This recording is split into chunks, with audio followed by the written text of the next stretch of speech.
Choosing a church is one of the most significant things that Christians, individuals or families, will do for their spiritual life. And so knowing the criteria to pick a church and then knowing you're at the right church is a pretty significant question. And to be somewhat blunt, I think it's a question that a lot of Christians ask and answer incorrectly. The phrase that comes to mind is all sizzle, no steak. And I think, not to disparage too many other churches out there, but Christians are often prioritizing the wrong things.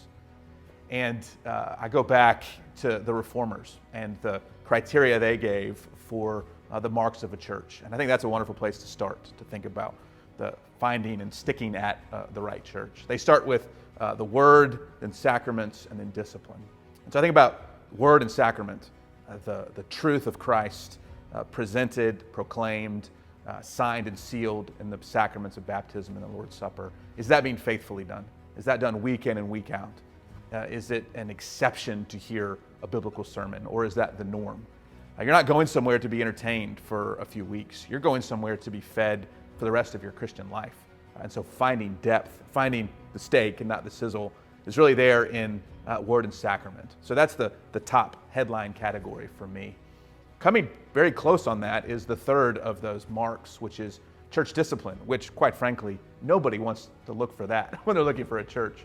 But it's really the category of faithful shepherding, faithful biblical leadership, exercising the keys of the kingdom, shepherding the flock under our care.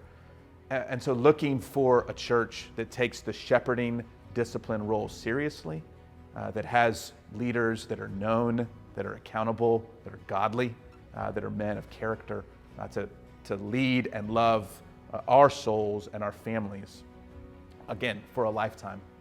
And then a final one that comes to mind, not a mark, I would say, from our Reformers, but something that is pretty important, is just the warmth of a congregation. There are lots of things you can look at for Christian maturity, for marks of community. They're going to come and go and ebb and flow. But I do think that warmth, that joy of the flock together, the people of God, on the Lord's Day. They love to be in God's house. They love Word and Sacrament, and they love one another. Finding that kind of warmth that can cross generations, that can cross demographics, I think will sustain the flock of God as they pilgrim to His heavenly city.